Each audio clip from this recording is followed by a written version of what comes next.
Bom dia, boa tarde, boa noite, terráqueos e terráqueas deste mundão. Aqui quem vos fala é Marciano Lunar e sejam bem-vindos a mais um vídeo do Bizartoss.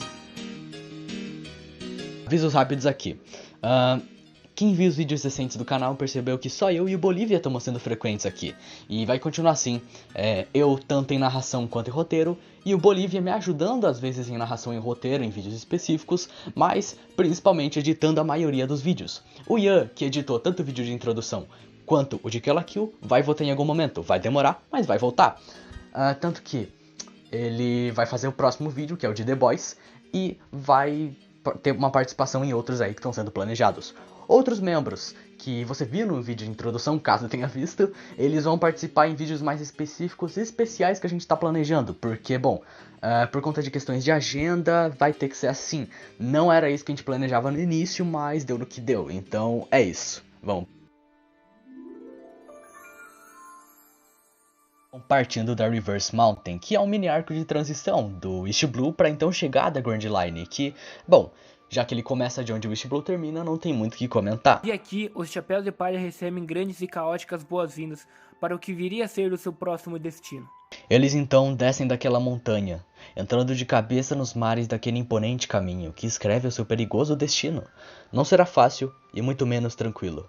Em meio a tempestades e a força das correntezas sobre seu navio, os Chapéus de Palha finalmente entram na Grand Line.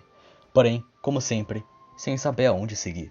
Após isso, entram em algo que descobrem ser o interior de uma baleia gigantesca. Dentro de si havia um enorme espaço que muitos poderiam viver.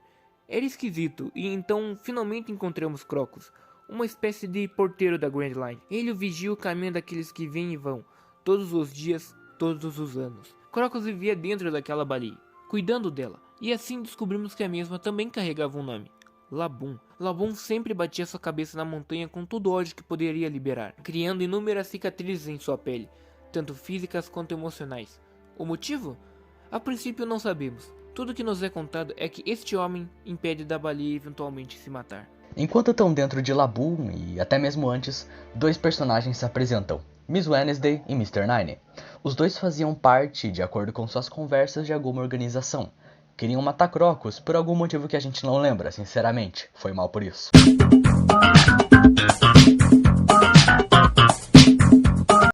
E também atacam Labum. Mas a gente também não lembra por quê. Foi mal de novo. Então, os Mugiwaras, ou Chapéus de Palha, finalmente, com a ajuda de Crocus, saem do interior de Labum. Que então, temos que Miss Wednesday e Mr. Nine queriam ir para algum lugar aí chamado de Alabasta. Os Mugiwaras não tinham motivos para não ir, afinal nem sequer haviam decidido o próximo passo. Antes de ir, descobrimos por Crocus o motivo de Labum ir contra os muros daquela montanha. Era aquilo que separava o seu espaço do destino desconhecido da tripulação que se apegou há muito tempo atrás e que prometeram voltar para Labum, e 50 anos depois ainda marcavam aquelas cicatrizes que cobriam o seu rosto. Crescendo, esperando a volta daqueles que não se sabe nem se estão vivos, Crocus cuida daquela baleia como um filho. Em conversas descobre por Labum que ainda tinha esperança da volta daqueles que um dia o fizeram feliz. E uma adição rápida, o Labum vai ter muita importância no futuro da obra. Presta atenção. Finalmente, Crocus então observa Go e Mary saindo aos mares, perguntando a Rogers, o rei dos piratas. Afinal, será que eles são realmente os piratas que há tanto tempo estamos esperando? Ele era mesmo um homem com um ar misterioso. Roger, concorda comigo? Bom, indo pra Whiskey Peak, que é um arco que não tem muito o que comentar, já que além de ser pequeno, é apenas mais uma transição pro próximo mini arco, que aí sim já vai ter mais o que falar. Tudo que dá pra tirar do Whiskey Peak é que temos uma invasão da tal revelada Baroque Works, uma organização secreta controlada pelo tal Mr. Zero. Antes então, os Mugiwaras são levados por esses novos parceiros, Miss Wednesday e Mr. Nine, até o Whiskey Peak para se abastecer e descansar. Então, atacados pela organização, fogem com a informação vinda de Mr. Five que Vivi na verdade é uma princesa, e a princesa de Alabasta, que há muito tempo está desaparecida, o que acaba traçando um novo rumo para os piratas do Chapéu de Palha. O mordomo de Vivi, que revela sua função apenas quando esse incidente ocorre, ajuda os Mugiwaras a manter Vivi segura. Mr. Nine some, e eu não lembro porque ele some, eu não lembro nem o que acontece com ele, fazer o quê, e o mordomo de Vivi morre. Confia.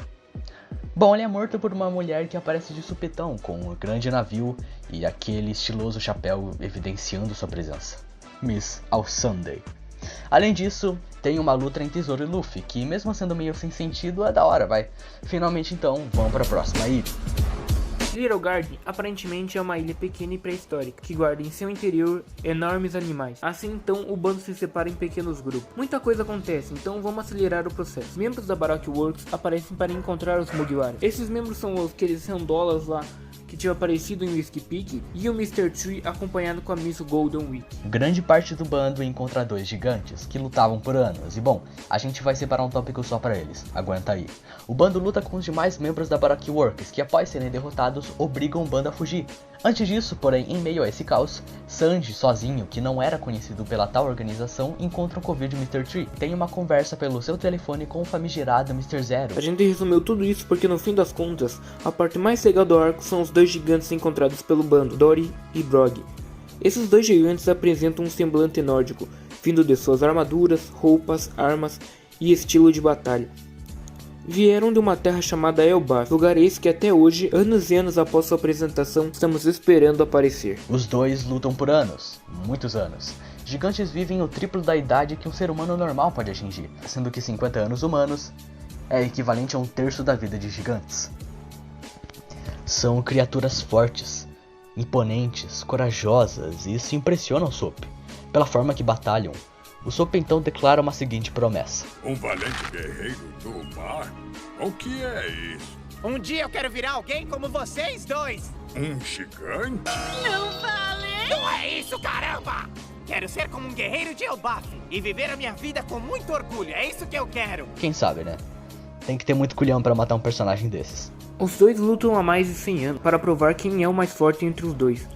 Porém não havia rivalidade entre os dois, apenas amizade. A Baroque Works batalhando com os Mugiwaras atrapalham a luta pessoal daqueles dois.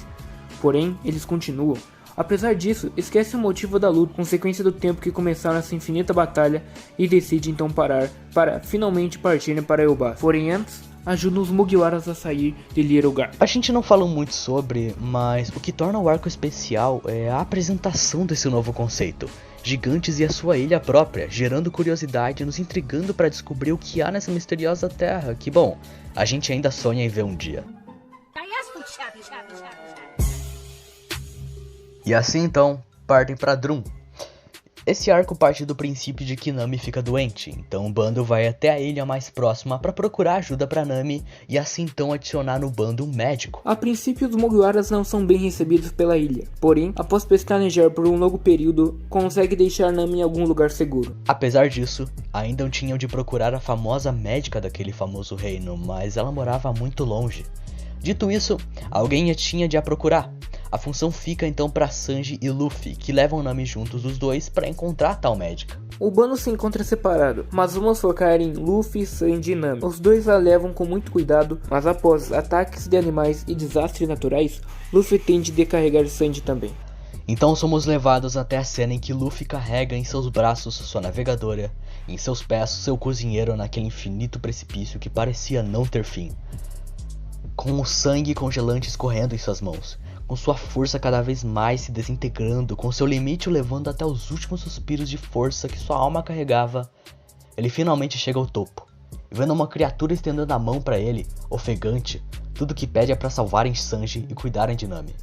Fechando os olhos, ele sabe que cumpriu sua função e assim desmaia. Após todos descansarem e acordarem, nós somos levados até Chopper, uma rena falante que era um dos médicos que o salvou, ao lado de Kureha, que aparentava ter um papel de mãe a ele. Então, sua história finalmente é contada. Chopper era uma rena normal, porém por conta de seu nariz azul, foi abandonado por sua família e assim acaba comendo a Hito no Mi, modelo humano, e se torna uma rena humana, com habilidades de falar e andar. É encontrado então por Hiluluki, que o salva e cria como um pai. Hiluluki era um médico que criou Chopper para seguir sua mesma função. Eles viveram por um longo período de tempo juntos, felizes, até o dia em que Chopper é expulso de casa por Hiluluki. Sem entender por que aquilo havia acontecido, vaga sem esperanças até encontrar a casa de Kureha, que conversa com Hiluluki que dizia ter uma doença, e essa doença o mataria em mais ou menos 10 dias. Chopper, desesperado, decide tomar a extrema decisão de partir sozinho para uma jornada em busca de um cogumelo. Esse cogumelo, de acordo com o livro de Hiluluk deixado para Chopper, poderia salvar sua vida.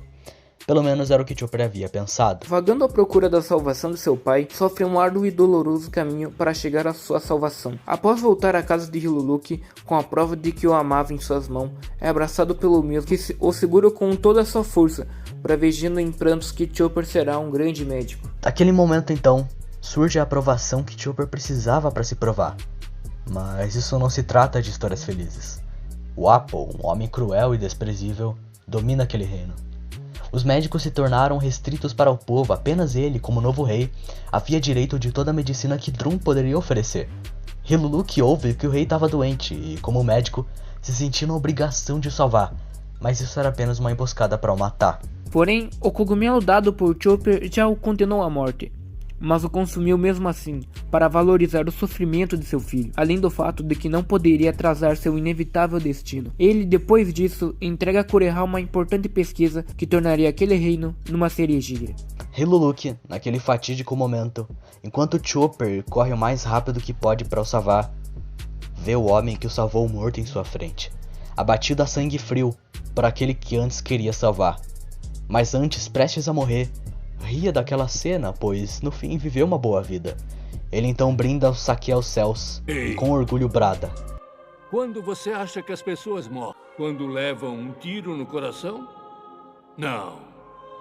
Quando estão com uma doença incurável? Também não. Quando elas bebem uma sopa de um cogumelo venenoso? Não. Morrem.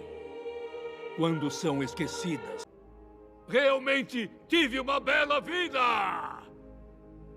Adeus, seu charlatão. Muito obrigado, Chopper! Chopper se encontra em um vazio incomensurável. Porém, visando valorizar a morte de seu mestre, decide viver como médico e construir o seu legado. Ele então pede a Kureha que o ensine em uma cena que é impossível não chorar. E se você não chorou, meu caro, você já tá morto, cara. O arco finaliza com a derrota de Wapol, que volta para tomar Drum de volta nas mãos de Luffy, que segura a bandeira de Hiluluk destruída por Wapol na frente de Chopper, pois mesmo não o conhecendo, vê valor naquela caveira. Após o reino então volta para sua vivência justa e calma. Os Mugiwara se preparam para sair. Eles queriam levar Chopper, porém descobrem por Kureha um grande desafio nesse objetivo. Tinham que curar seu coração. Chopper se escondia daqueles que o viam, porém sempre deixava metade do seu corpo à mostra, pois ele queria ser visto. Então, será que seria possível recuperar a vontade que ainda o resta? De primeira, ele recusa, agradecendo-se, dizendo ser um monstro, porém Luffy o responde e grita "Vamos!". Chopper, como resposta, chora, sendo a única reação que consegue transpor. Observação, essa parte é uma referência ao rap do Chopper do Enigma. Achei que seria da hora pôr, mas é bom pôr os créditos porque, bom, seria injusto não falar. Então, Kureha, com a ajuda dos novos governantes do reino, fazendo a pesquisa de Hiluluk realidade, Drum se torna uma enorme cerejeira e na saída do reino com seus novos médicos, os Mugiwaras partem para Alabasta com o então final feliz ao nosso querido Guaxinim. Porém, antes de chegarem na próxima ilha, encontram então Bon Clay, que com um toque no rosto da maioria dos membros do navio, menos do Sandy, copiava suas aparências. É uma rápida aparição, mas que antecede grandes partes dos eventos de Alabasta.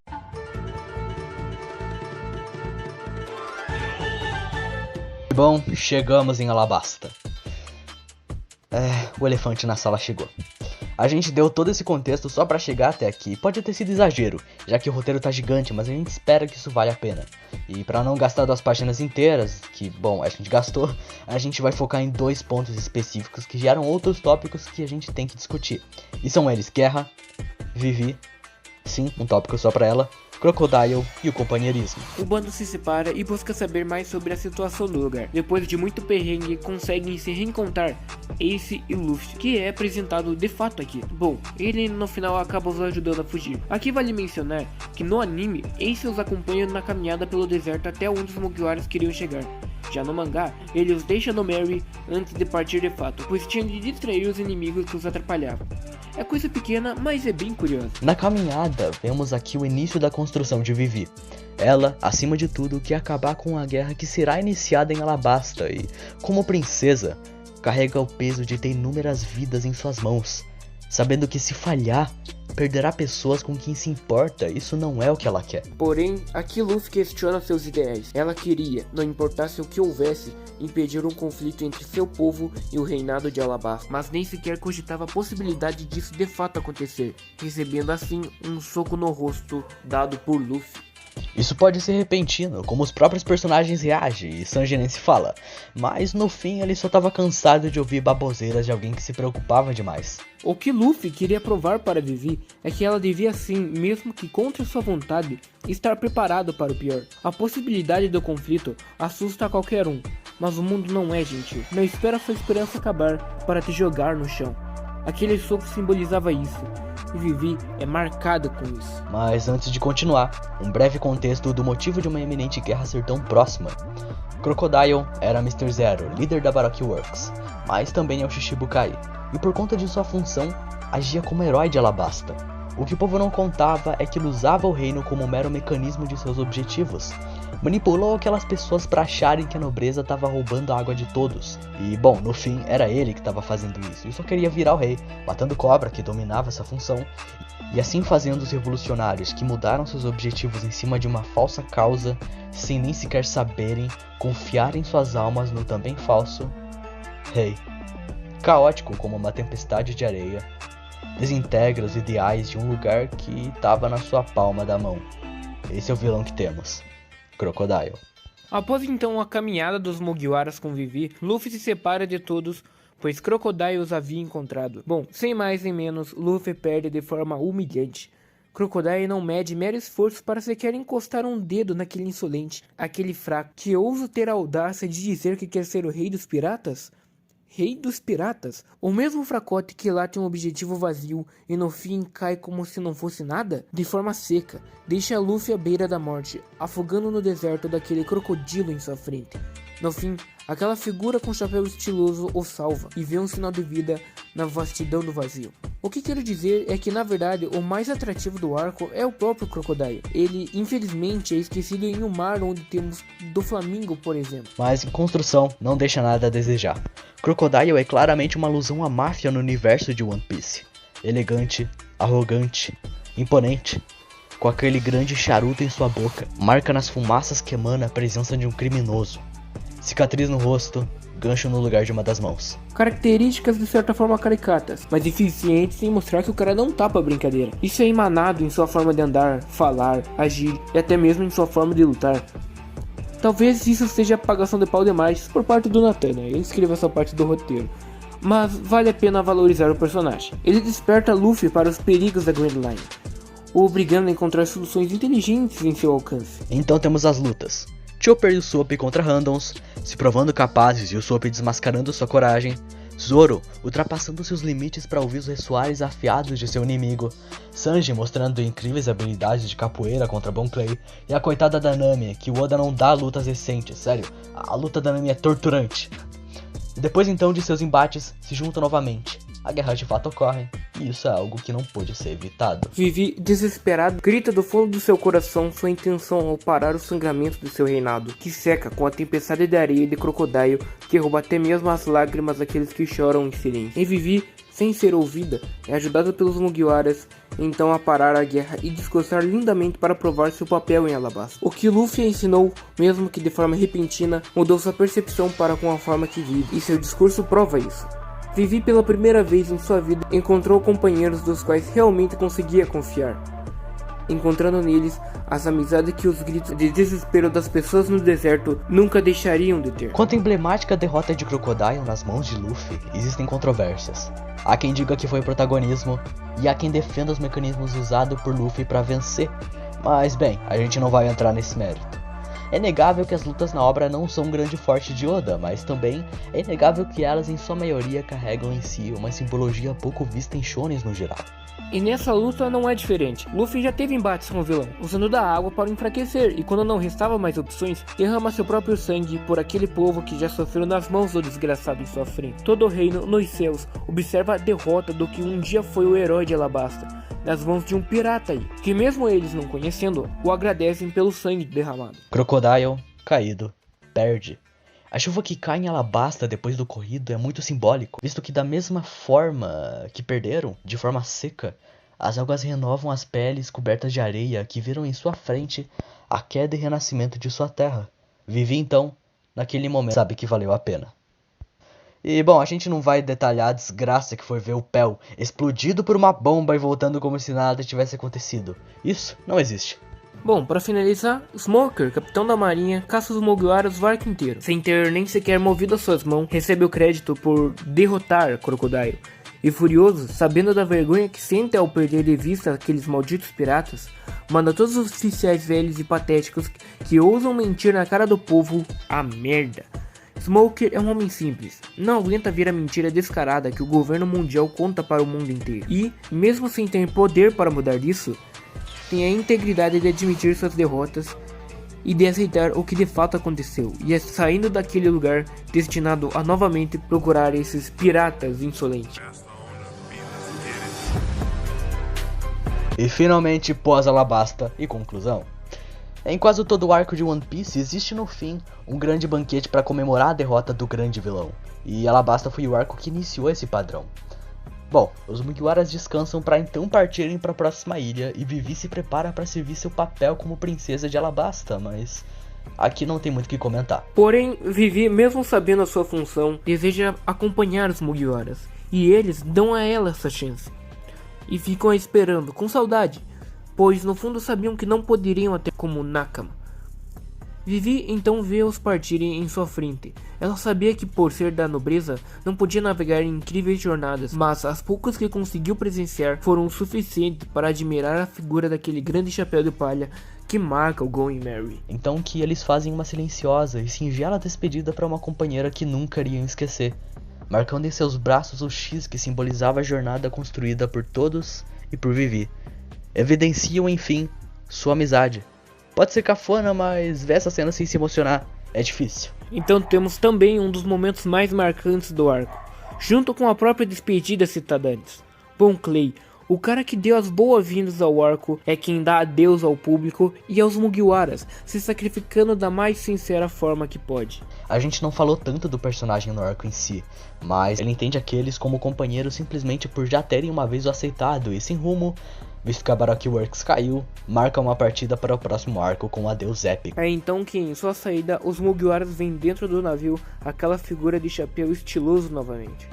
Só que dessa vez sem o chapéu, pedindo para fazer parte da tripulação, e Luffy sem mais nem menos aceita. Bom, vamos retroceder um pouco e relembrar que Luffy, enquanto enfrentava Crocodile, salva sua vida enquanto estava na frente de um poneglyph que Crocodile buscava. E esse elemento dos poneglyphs ainda vai ser muito importante na obra. Robin, à beira da morte, aceitava seu triste destino, enquanto via tudo que sempre buscou esmagando completamente, destruindo seus esforços, e assim vem em Luffy a chance de viver que lhe foi dada. Ela entra no bando e, bem, o resto é história. Finalmente, então, o arco acaba. Vão ter mais vídeos de One Piece sim, mas vão demorar, já que só esse vídeo já deu um bom trabalho. E que trabalho ele tá dando. Então há mais ou menos de uma semana que a gente tá preparando esse vídeo pra vocês. E a única coisa que a gente pede é like, inscrição e compartilha pra quem você quiser, que vai ajudar muito o canal. No mais, é isso.